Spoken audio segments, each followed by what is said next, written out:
Wow. This is serious. This is serious. All right. Before it gets out of control. Yep. You guys are nuts. That is a fact. Well, good work. All right. Barbara, what are you going to do? All right, we're going to get rolling. She got to hear from her. She's on a mission. All right, well, first of all, thank you for joining us. My pleasure, I think. We're going to find out after an hour. But I'll be really honest with you. We take everything we do here very seriously because of how awesome these people are, right? And watching you on the show over all these years, you know, I always would think like even one of the clips, like I'm out to prove this. Like I have a chip on my shoulder, and I want you. These are all entrepreneurs, whether they've been here a day. How many of you been here? Clap if you've been here less than 30 days. Wow. How about less than a year? Wow. So we're going to get right into it, Barbara. That's okay. And you're on the Shark Tank. You're looking at entrepreneurs all day long, every day. Obviously, you built an unbelievable real estate business. And when you look at the entrepreneurs, what leadership qualities are you looking for before you invest or work with somebody? I'm looking for someone with ambition, first and foremost. The ambition to have the passion to run like hell to get to where they want to go. And to have a clarity of mind very, very early out of the gate of who they want to be. Sometimes those entrepreneurs I talk with on Shark Tank, when they first become my partners, I think they're out of their mind. Like they have their ambition up here, but I know I'm going to make money. I think the most important trait, however, even more than ambition, is the ability to get through obstacles. I'm looking for someone who can jump over obstacles. Because if you're building anything worthwhile for yourself, it's always a series of things that get in your way. And you've got to have that kind of, attitude is a big piece of it, but you've got to have, again, the reliance on your ambition that you want to run hard, and no matter what the hell happens, you're going to get there. That's the kind of person I'm always looking for.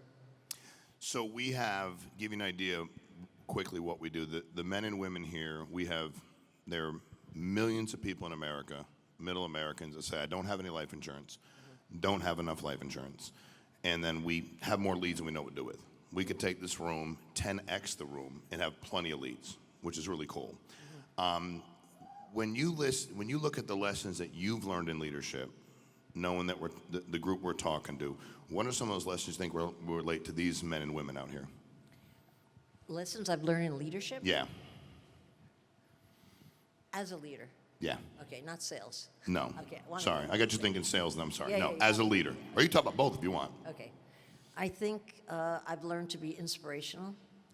You need to be inspirational because you want a lot of people to follow you. You don't want to beg them to follow you or have to convince them hard to follow you. You want to get around them, get your arms around them, and you want to control them.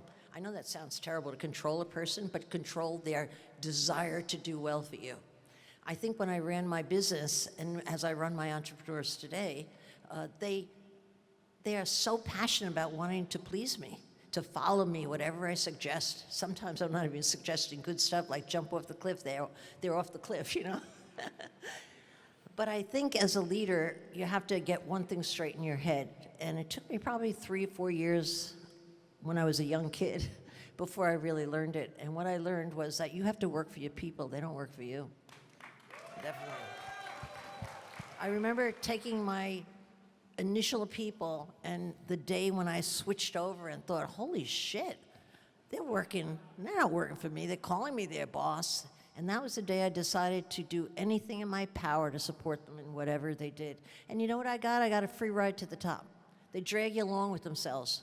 But if you really get the relationship straight, which most people don't, honestly, the boss thinks the people report to him. That is not a great boss. That's not a great leader. They'll never really build an empire until you get people to believe that you're 150% there for them. And I would do anything for my people. And I made, even so far as money goes, I think I was making like $30,000 a year when my best salespeople were making $1 million. Like, what? That's crazy. I saw myself as last in line. I only fed when everybody else was fed. That's amazing. Yeah, give her a hand. That's amazing. So, all of these men and women have the ability to hire. I mean, getting an insurance license is not like getting a real estate license. It's much quicker. Like I went online, it took me a day or two to finish the course. I sent something into the state. I had my license in a week. Wow. Done, ready to go. And the new people they bring in, we pay for the course to prep them for the license. Mm-hmm. So the entrepreneur or the one that wants to be an entrepreneur pays a couple $100 to the state, and then they have a license. I think I'll become an insurance I think you should. I don't know who wants you on their team, but I think you should. I think everybody. But no, hold it a minute. I'm going to compete with Sean. Who wants to work for me? Oh, Jesus. That's no competition. I want to work for you, too. So yeah, I'm going to come on Shark Tank and pitch you, too. So here, I will. I'm not afraid. I might fail. She might tear me up, but I'll go. So what we're trying to help people do, Barbara, and I'd love your opinion on this from a recruiting standpoint, is if everybody left here and recruited not just people they knew with their social media presence, they have cumulatively millions of followers. What's your best advice to get some of the ones that they haven't even started recruiting yet? And there's reasons why. They're afraid that this person, they haven't done enough yet. They're afraid that the person might judge them. They're not the best salesperson. They've never been in business for themselves before. What would be your advice to them if they were working for you? I think first and foremost, you have to really own that you deserve the success. You might think that everybody feels that way when they're working hard. I have found that's not the case. I think you have to really say, I deserve to be there. I deserve to be the king of the mountain. I deserve to be just as rich as the next guy. I deserve for everybody to just listen to me because I know the most. But then you have to have the work ethic to really match that disposition of yourself. I think I worked probably 10 years in my business doubting myself and having like an old tape in my head that we all accumulated as kids, from our parents, from being unsuccessful in high school or even grammar school, or a parent who beat the shit out of you. Everybody comes to the table with their stuff, right? And with that stuff comes an old tape or a perception of yourself. I really had that perception of myself for about 10 years that I was not smart just because I couldn't learn to read or write. That's only one kind of smart. You know, I'm a lot of other smarts. I was always running the tape in my head when I ran into confrontation that you don't have the right to be here. Oh, you should have stayed at the office. You don't really have to meet these people, blah, blah, blah. Justify the failure before it happened. And then one day I just decided to replace that tape, and I said, I'm going to just practice it for the rest of my life. And my tape was very different. You are fucking amazing, Barbara. Now, did I believe it? No. Did I believe it? Not at all. But I proved it to myself by trying hard, because my confidence came not from the winnings that I started to accumulate little steps at a time. My confidence came entirely from my belief in myself that I would try harder than anybody else out there. And you get your confidence that way. You don't have to have the success. You just have to get the confidence knowing you try hard. You'll go back there, back there, back there again. And that's what builds confidence. Most people look at me and say, she's so confident. Every night I'm on Shark Tank, I'm scared to death, you know? But nobody would know it. But I've got the tape that kicks in, helps me out, gets me through the night.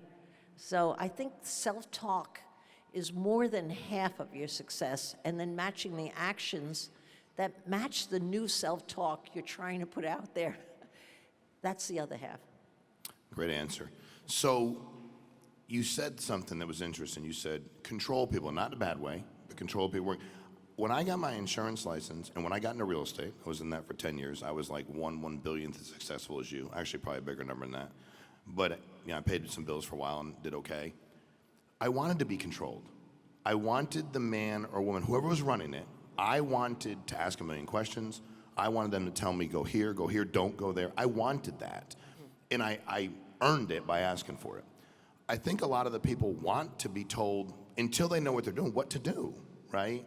But I think a lot of the leaders in here, or aspiring leaders, are struggling with, how do I tell him or her to do these 4 things? Or how do I tell him or her to stop doing these things?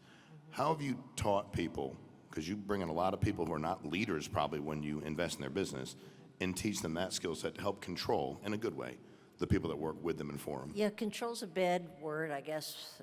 I didn't think it was a bad word. Oh, really? No, not I at don't want all. anybody controlling me. No, I wanted somebody to control what I was going to do wrong, Like, I want somebody to go like, if you keep doing that, dude, you're not going to be successful. Yeah. And then if you don't make enough dials, you won't be. I wanted somebody to control for me. And then once I got good, I wanted them to like teach me to do that for other people. So whatever word you use, how do you help people supervise, lead, challenge, constructively criticize? How do you teach people to do that? I did two things very regularly, and it was, I thought, very, very successful, still is with all of my entrepreneurs. I try to really analyze what their singular strength is. Most people have 2 or 3 strengths, but most people have 2 or 3 things they're working very hard at that they suck at. So I would really sit down with the individual and try to analyze very intently what their strength was. I just popped in my head. I'll tell you a quick story to demonstrate that. I had a woman who was married to a wealthy man, a real socialite in New York. When I was a tattered company, we had no socialites. And she couldn't sell. She was beautiful, great personality. In my estimation, she had a sales personality, or I wouldn't have hired her. I finally had to sit down and fire her after 8 months of no sales, but I decided I'm just going to really analyze what she's good at. You know what she was good at? Meeting people and people liking her. She was not aggressive. She was charming. She was beautiful. So I said to her, listen, I don't want you to sell ever again. She was self-conscious about pushing herself on her friends. Oh, you want an apartment? I have a listing. That wasn't her style at all, like most of my salespeople. So I told her, do nothing but go out for lunches with as many rich people as you can and keep a scorecard and let me know how many you're going to. And what do you think happened? She started selling. She didn't have the pressure because I was able to identify her strength. Once you identify someone's strength, you could build a whole career about it. You don't have to be good at everything. I'm good at marketing. That's what I'm good at. I'm good at people, hiring the right people. That's what I'm good at. And that's about it. You know, I don't have math.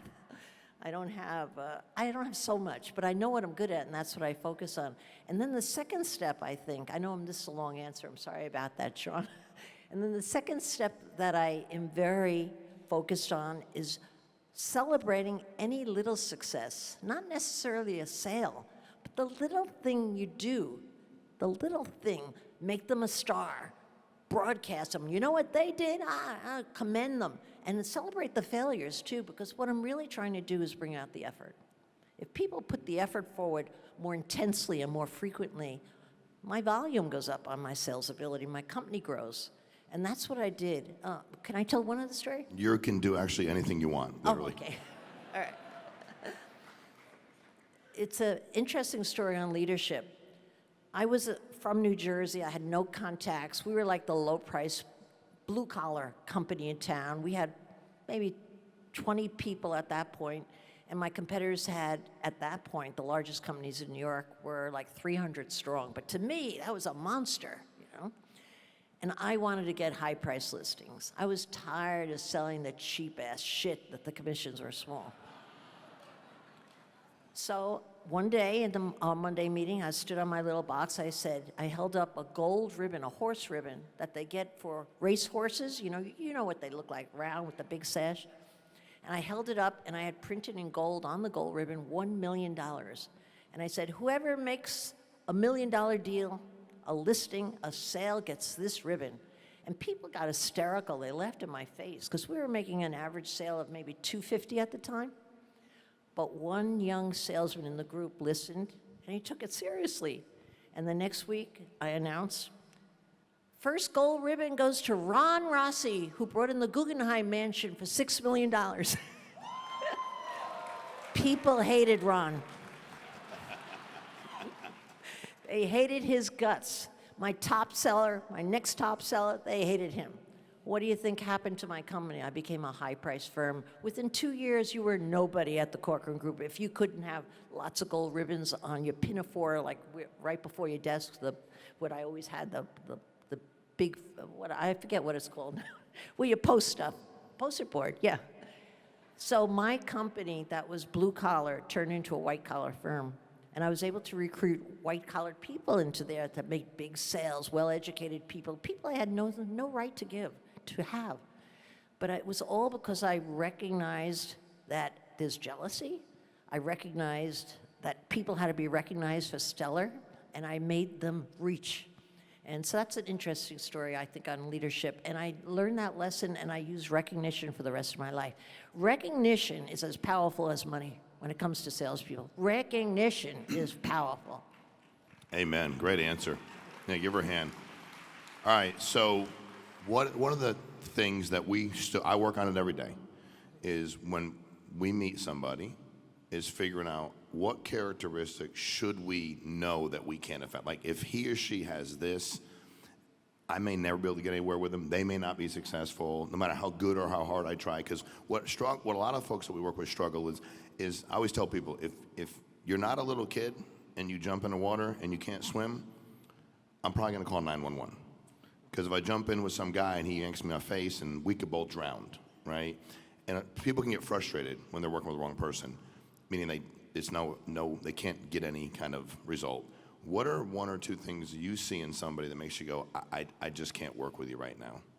Well, my business was a little different than yours in one way, in that urgency was very important. I don't know if that plays a part. I would think it does in your business. It's a huge part of our business. Okay, so I taught my salespeople, you don't work with your customers based on whether they want $1 million home or a $100,000 home, but there's only one question that was the most important question: when do you need it for?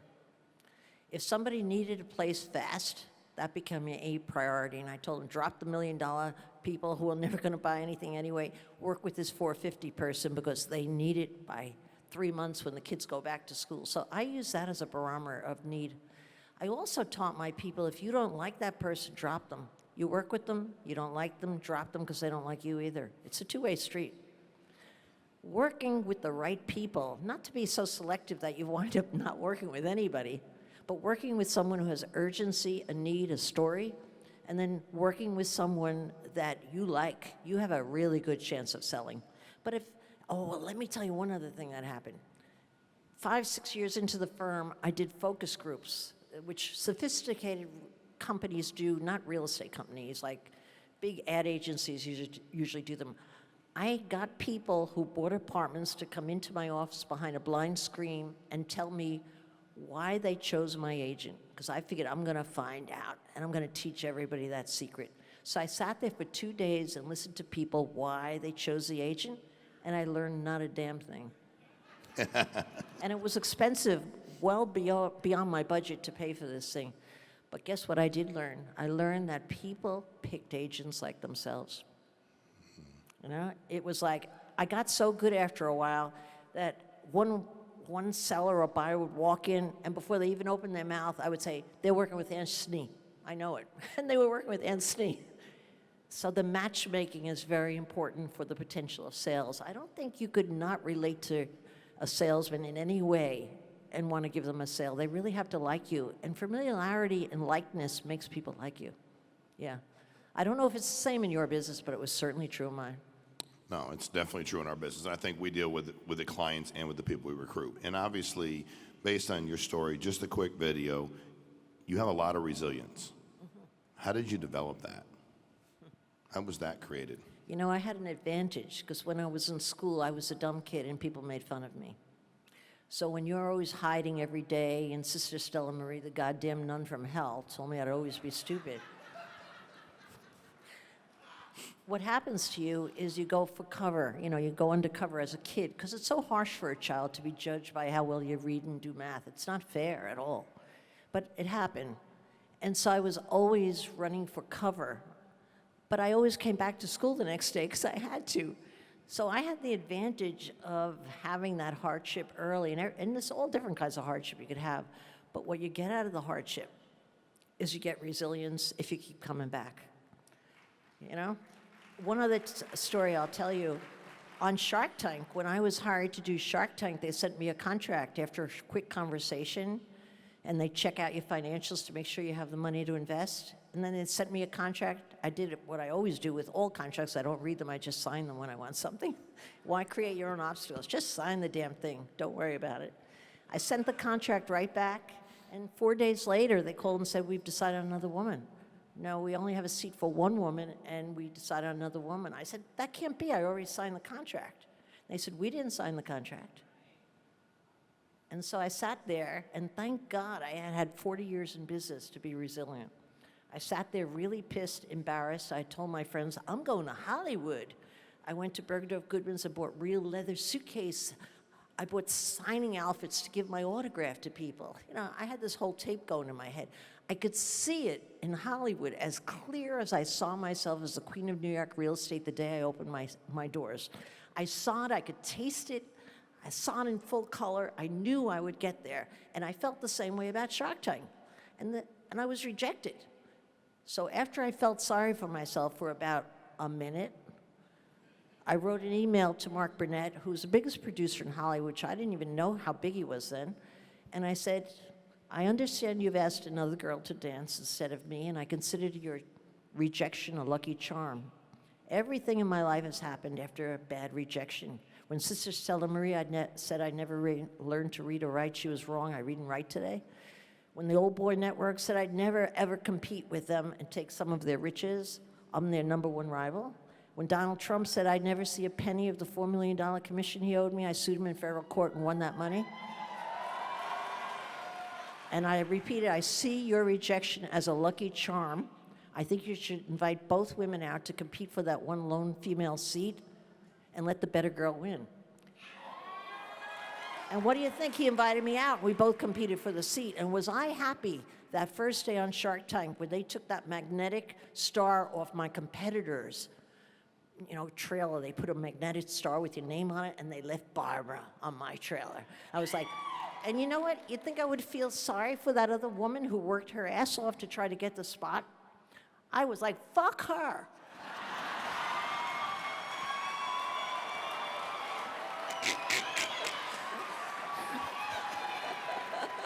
I don't even know what to say after that.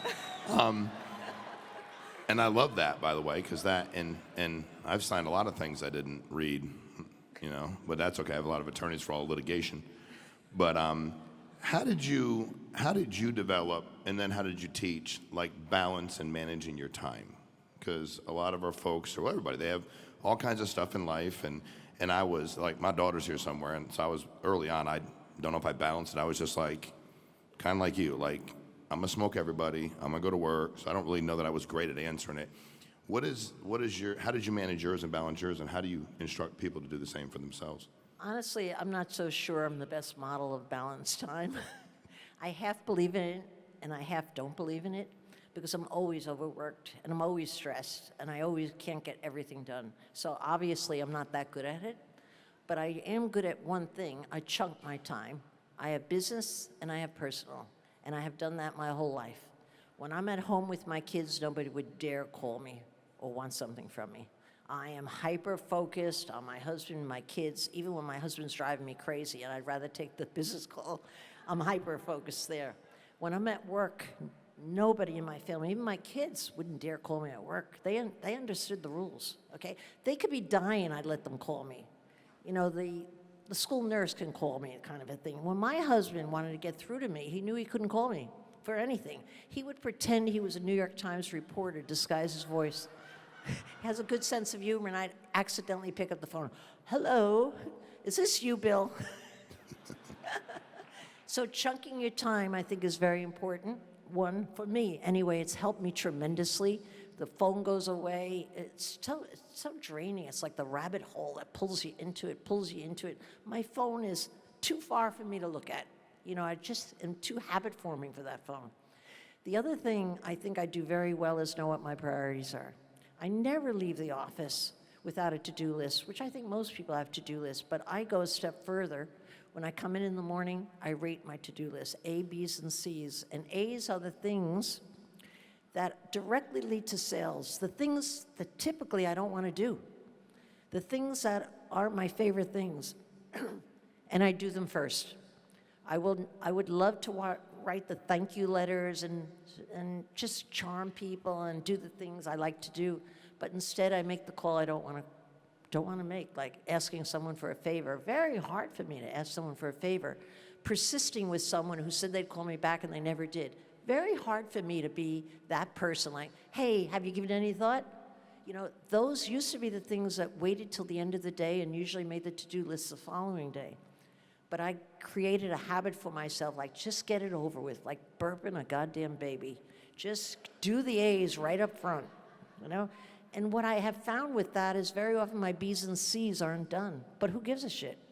You know, they'll wait till the next day. And then I make my next to-do list, and I do it again and again and again. Those are the only two things that I've learned that work for me. I'm sure there's many more things out there, but these are the two that I use.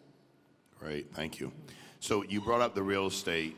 You know, you had clients come in, they gave you, and you realized people work with people that are like them, right? You went through all that. Somebody asked me a couple months ago, as we're putting all the training together, what is the biggest common denominator between the men and women that are killing it here?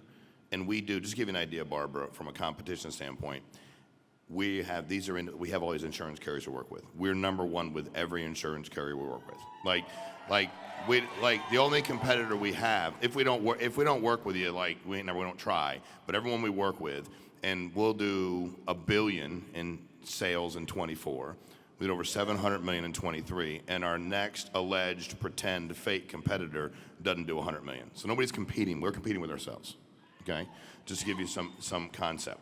How important is mindset, and what have you seen works for people to help develop a better mindset? You know, mindset is almost everything. I mean, would I have been successful if I didn't see myself as the queen of New York Reels? I'm sure I wouldn't be. That was my business plan, my roadmap. You know, I'm not a big believer in business plans, honestly, because the minute you get them out there, they don't work. You know, you find reality hits you. But have a vision of who you are determined to be and have the ambition to actually get there. That works. That works because you'll find the answers to fill in the picture that you have. You match it, you know, and I was very conscious that I was matching that picture. I bought the coat with my first check because I saw that lady had a fancy coat. Then I filled in this, then I filled in that, and I did it for my whole career. I filled in also that I would have a baby after 7 years of trying, and I built in my office a crib and a whole baby area, and I couldn't get pregnant. But I said, I'm putting that goddamn crib in that office no matter what. But believe me, I think that had more to do with me getting pregnant than anything else. I mean, I'm not suggesting trickery. In vitro helped. Okay, but you know what I have found? I have found very much that what separates all the great salespeople I've worked with, and they were making at the time I sold the business, my best salespeople were making $7 or $8 million a year, and the average income of everybody in the company was probably a little bit more than $200,000. So you ask yourself, what's the difference between $200,000 and $8 million a year? Like, what is it? I found over the years I studied that, and with my entrepreneurs, with my salespeople, the only difference is they all take the hit because that's what sales are. It's a rejection game. People are beating you up, beating the shit out of you all the time, right? But the great ones took less time feeling sorry for themselves. I swear to God, that's the only thing I found. They didn't take it personally, and they didn't feel sorry for themselves. I felt sorry for myself too, like when Mark Burnett called, but how much did I give myself? 2 minutes to feel sorry for myself. And then I got to write an email. By the way, on that story, let me just finish that. My boss at Shark Tank, my producer, came up to me after 6 months and said, do you know we hired almost 80 sharks for the 5 seats, and we rejected 75 of them? They all signed contracts. I was like, that's not fair. He said, well, what you would find interesting is you were the only one who protested. Now picture these are capable people. They didn't just invite anyone to be on Shark Tank as a judge. They were successful people. But when they got rejected, I couldn't believe they didn't come back, right? Just didn't come back. But great salespeople always come back. They take that rejection, get back up. Can I tell you one more story about Barbara, that? it's yours. Okay, all right. I know the questions are supposed to be answered short. My number one salesperson, still the number one salesperson in New York City, although I no longer own the firm, is Carrie Chiang. Carrie Chiang was my best salespeople because she had a corner on Taiwan and Hong Kong. If somebody was moving in from Taiwan or Hong Kong, Carrie had the sale. She would kill her competition. I loved her for it. Like, let me help you cut their throat, you know? Yeah. But I forget exactly what happened in Hong Kong. The stock market fell or something. It was devastating. And I was watching the news with my husband that night. I said, holy shit, Carrie is Carrie's going to lose her business. This is our source of business. So I called Carrie right away to try to help her and calm her down. I couldn't reach her. I couldn't reach her the next morning, couldn't reach her. She has 3 cell phones. Couldn't reach her the next day, couldn't reach her. Right before I'm leaving work, I'm really thinking Carrie committed Carrie. But she walks into the office disheveled, her makeup not good, and she's very prim and proper. She's always done up. And I said, where have you been? She said, I won't do a Chinese accent. I know it's illegal now. Sure, do whatever you want. Okay, I've got in trouble at a speak once for doing Chinese and all that. All right, here comes Chinese. Barbara. I up all night, I haven't slept. What, Carrie, please, we could figure this out. We could work something out. Don't you panic about this. You know, this is my big producer. I want to make her happy. And she said, oh no, good. I got 140 listings. She talked all her people that she had sold apartments to sell them. And you know what she did? She went out and hired a Japanese woman to work for her who spoke the language, because the Japanese were the new group in town buying real estate. That's a story. I took her and I kissed her right on her lips. And she said, what are you doing, Barbara? But that, to me, was poetry in motion. I looked at her with such love in my eyes, like, you are incredible, right? She didn't miss a beat. Boom, on to the next. That's not feeling sorry for yourself. I was incredible. I still love to tell that story because I still adore her. You know, she calls me every single year and asks me the same question. You know how much money I make? She wants the recognition from me, her old boss, 20 years from now, 20 years later. And I have to guess how much money you made. You made 7 million, 7.5? I always guess low. I'm at 12,500,000. Ah!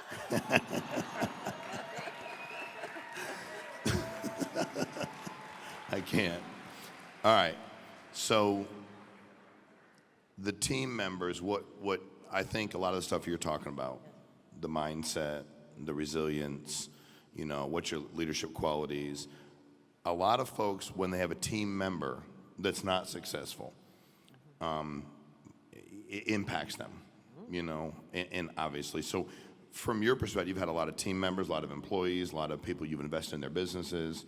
What has been something, what are some things you've done to handle a situation when the team member or team members aren't successful? You always have that. You know, I'm a good hirer, and I always hired happy people as a baseline because I find happy people sell better. I really do. But always you have someone who's not producing or a number of people not producing.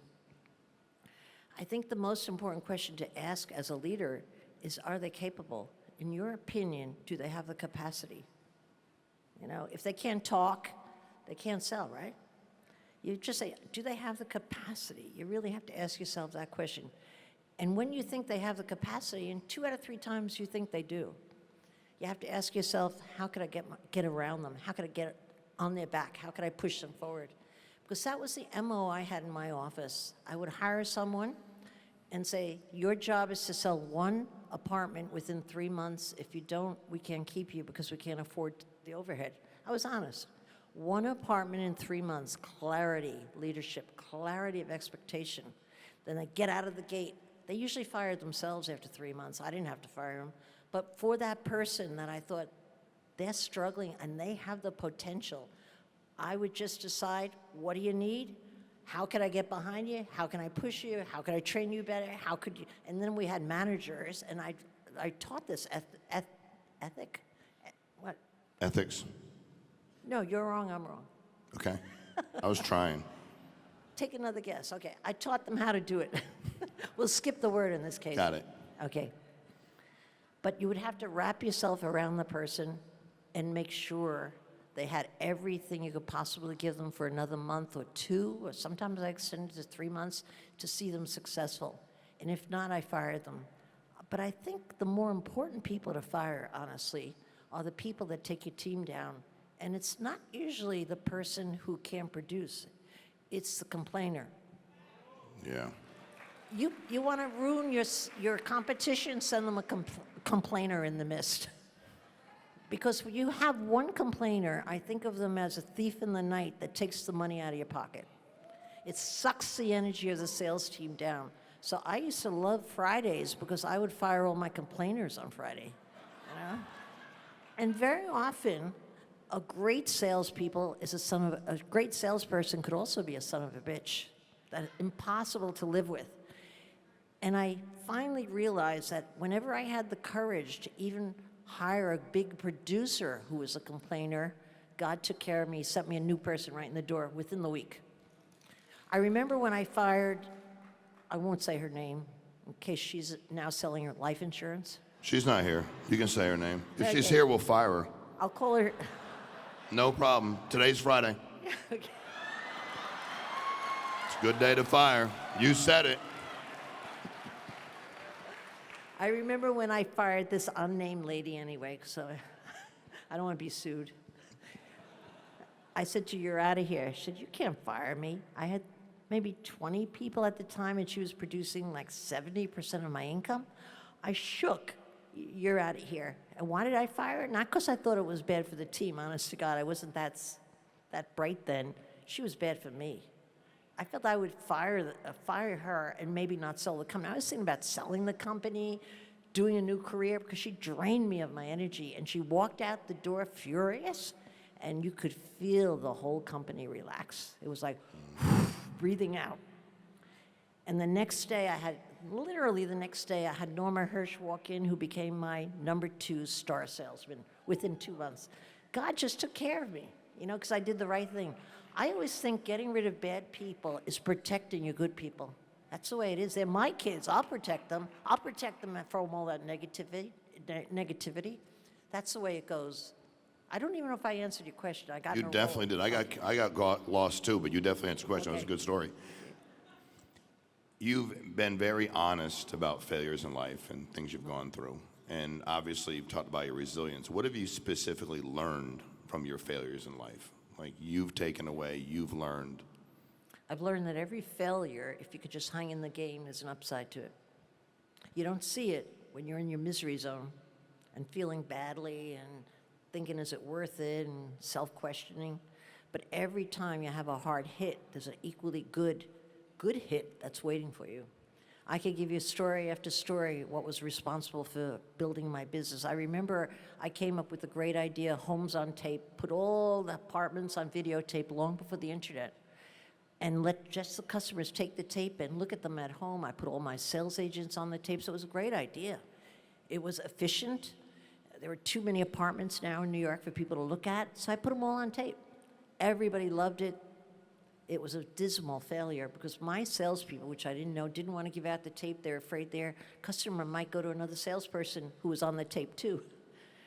Of course, it made sense when I realized it, but I was kind of ready to cry in my soup. I was at a meal with my husband, who was a Navy officer, like on the weekends, there's a name for it, and he was in South Korea playing war games, and he came home and he said, "Wow, the war games, we bombed the North Koreans, blah, blah." It's fake, that's what they do with our tax dollars. And he tells me the story, and he's really excited. He said, "This time it was real. We played it on this new government thing called the internet."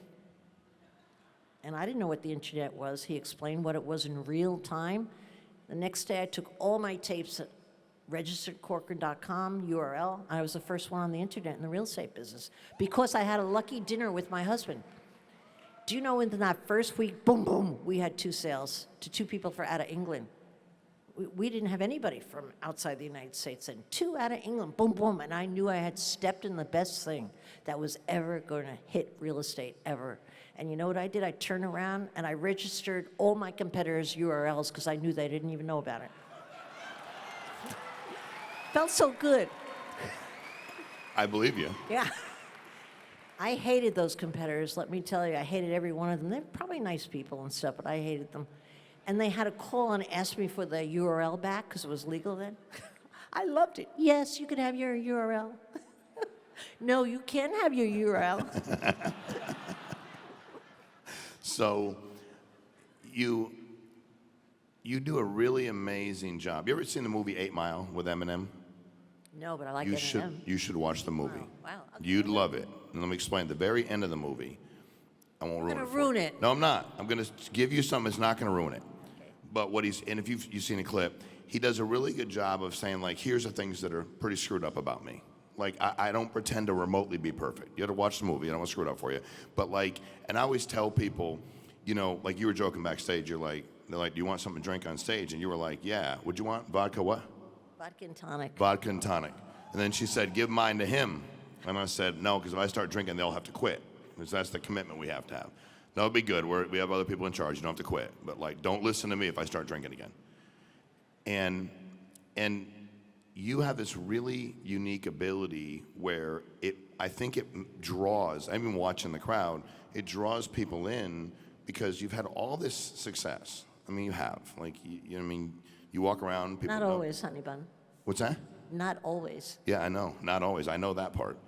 But you have this unique ability of sharing things about you without any, like, whether you're insecure about certain things or not. And a big part of our sales in life insurance, like, I was really, really good at selling life insurance because I was like, here's my deal. And I had no problem sharing. Like, if you was a single mom, I had no problem talking about what it was like to grow up with my mom, working 3 jobs, busting her ass. That was easy. You know, I had no problem saying, if they were like, do you want a beer? Because they'd ask me if I wanted, it would be night. And they'd be like, you want a drink? And I'd be like, how many do you have? And they'd be like, what do you mean? I'm like, I'm going to need at least 30 of those. And I'm definitely going to need some hard alcohol. And do y'all have cocaine? And they would look, and I was serious about all of them. That was the progression. You know what I mean? Beer led to hard alcohol to cocaine. But it was relatable. And I was serious. I wasn't lying. Like, it was true. How have you been able, I'm sure you have, how have you taught other people that they don't have to be perfect? That it's okay to have, I'm great at this, I'm great at marketing, but I'm not great at these other things over here. How have you taught other people to be more vulnerable, I guess, and open about their strengths and their weaknesses? I guess more importantly, their weaknesses. I don't think it's about teaching someone to put themselves out and be more vulnerable, because that's a tall order. But a much easier way of saying it, or for people to do it, is be yourself. You know, I think that everybody is so much smarter than they're given credit for. Yep. If I act like not myself, you're going to feel it. You might not put a label on it, but you're going to feel it, you know?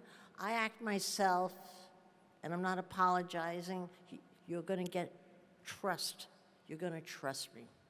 And if you're thinking about whatever you sell, what's the basis of everything is whether they trust you. I don't care how bad or how good your sales pitch is. If there's no pitch at all, it's whether they trust you. And the easiest way to bring in trust for you with everybody is to just be yourself. You know, I had a woman working for me, my second top salespeople, so fucking pretentious.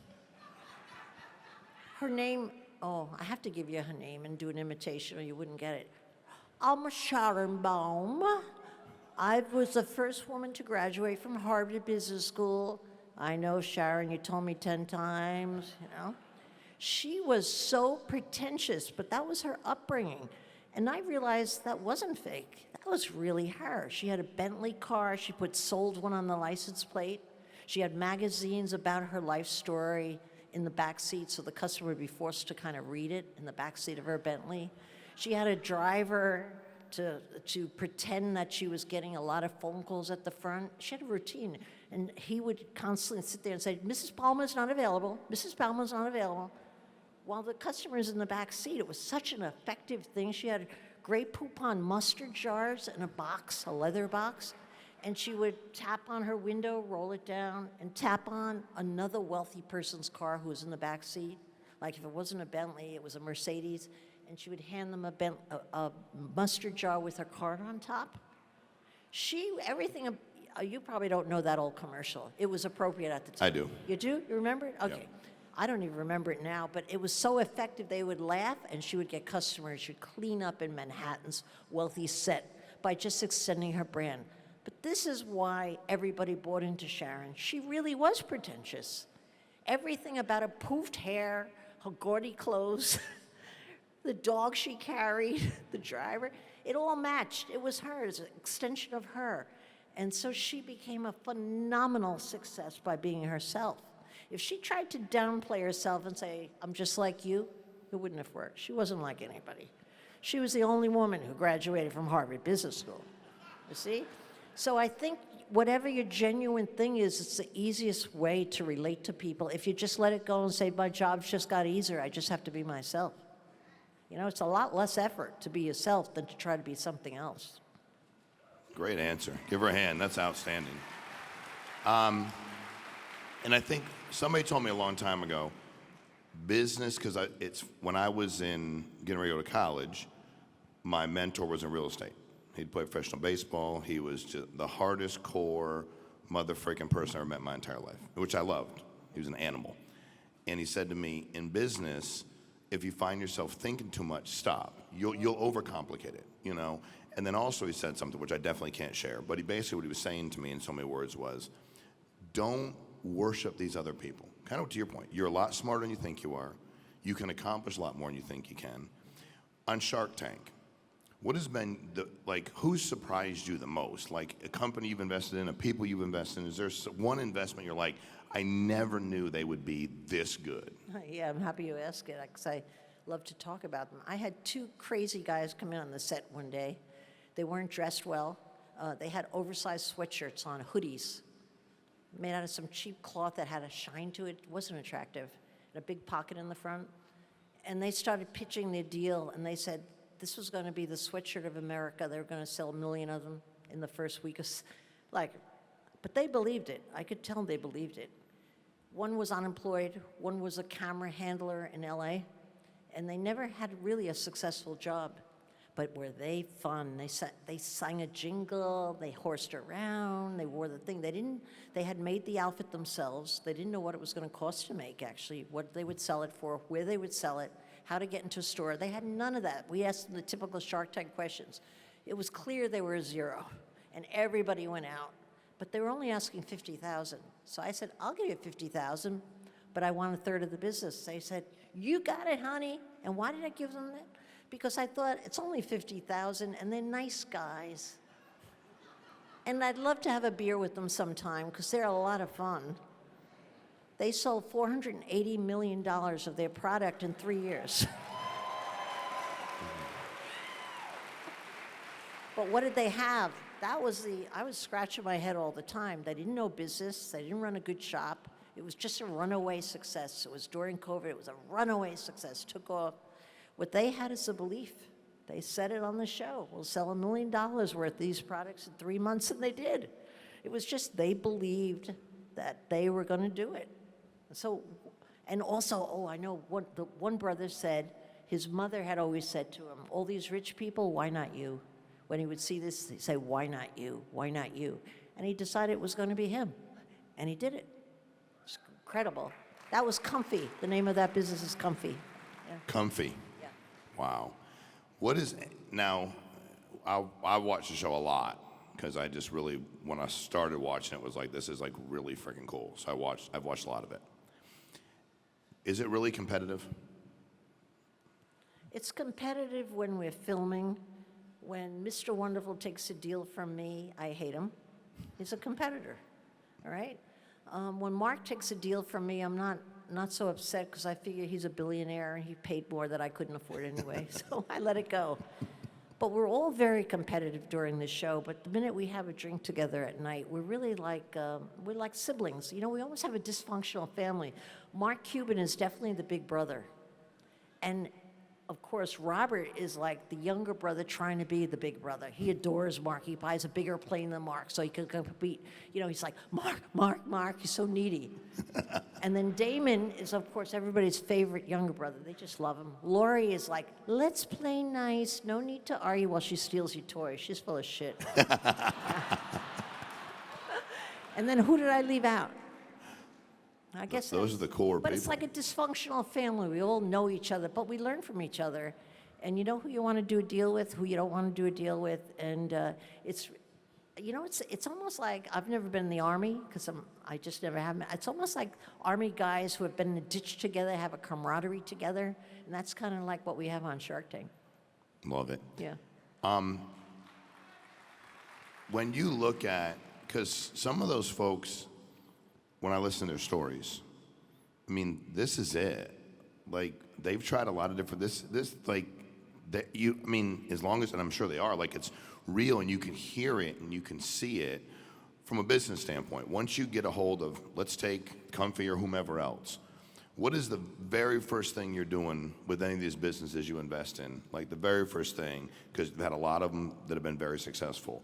But what's been one of the most successful things you've done as soon as, hey, you agreed, I did it, we did everything we're supposed to do, now we're in business together. What is the first step you take when it's been so successful? I invite them to New York to sit down with me and tell me what problems they're having, because that's really what they need help with. They've got the money from me, now it's where are you having a problem? And they tell me their problems, and I make suggestions. And I'm also looking to build a relationship with them right away, right? So I give them suggestions. And interesting, I know right after that meeting who's going to win and who's going to lose. Because the people who are taking careful notes of everything I say, they never make money. I don't know why. It's just a weird thing that happens.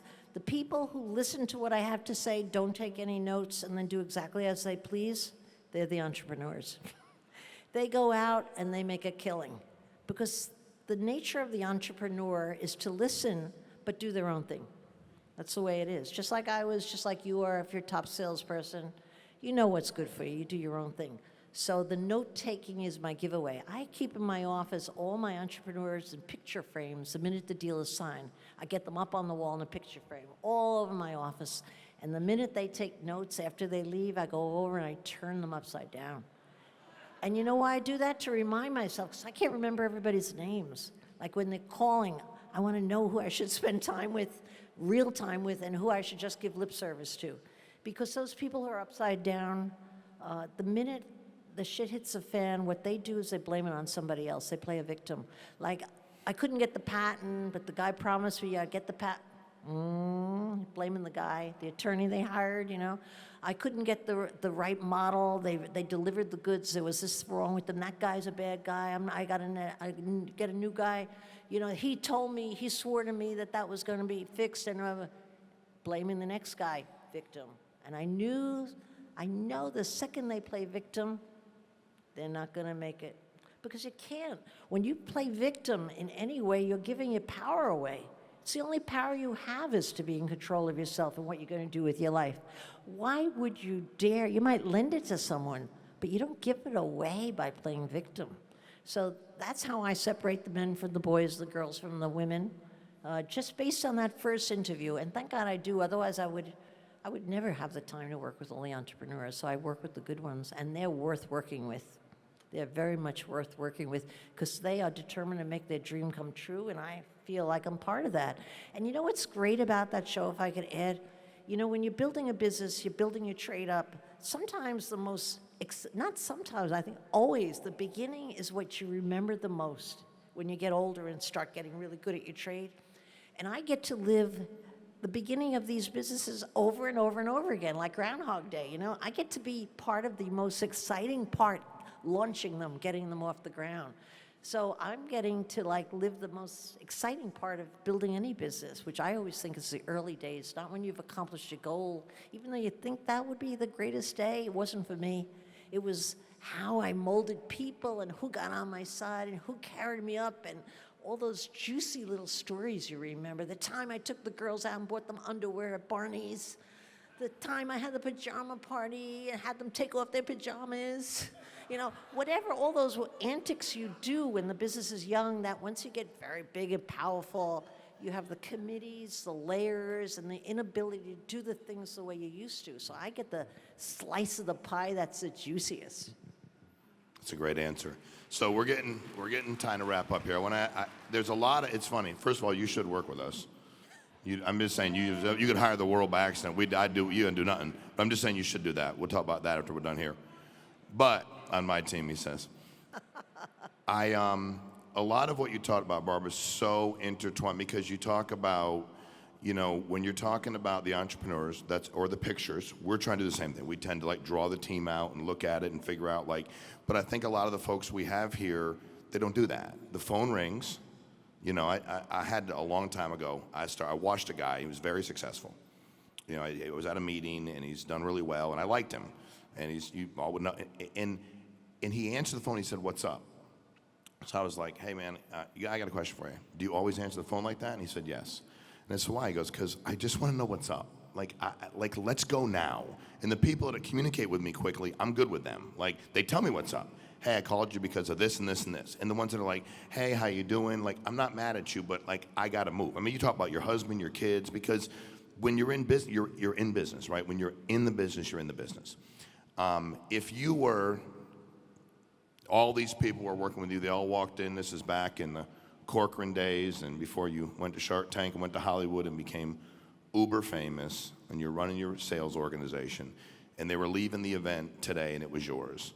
What is one thing you would say to them as they leave the event? I hate when people ask me one thing. Okay. 85 things. Oh, that's better. Yes. I would say that you have one life, right? Whatever you dream it to be, why wouldn't you dream big? Why would you live a life that's mediocre? Why would you?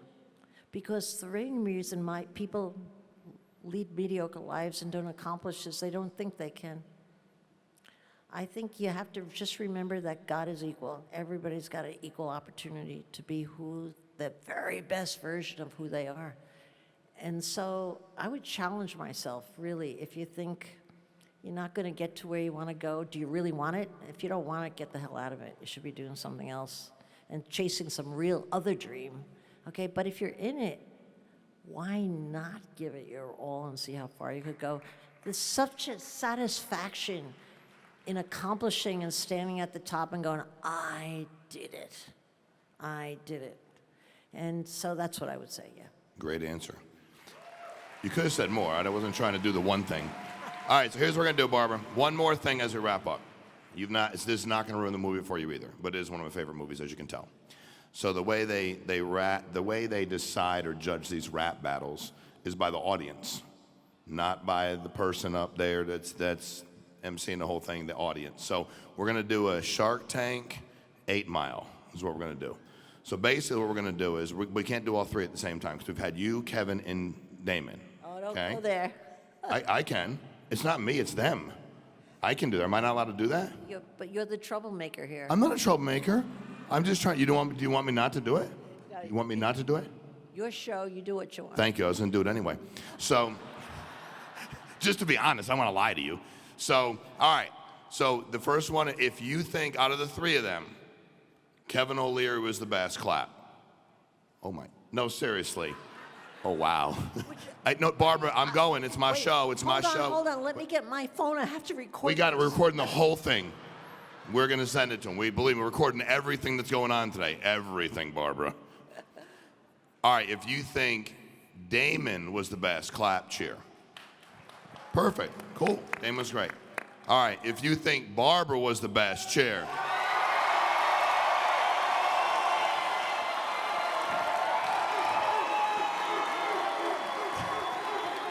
No, I did not. Nope. Hey, she doesn't believe me that we didn't do, I promise you. We didn't stage this. We don't do any of that. So, I don't believe him for a second. that's what happened. Hey, you were amazing. You spoke life into people, and the business tips are something we can take and actually use. So appreciate you, Barbara. Thank you very much.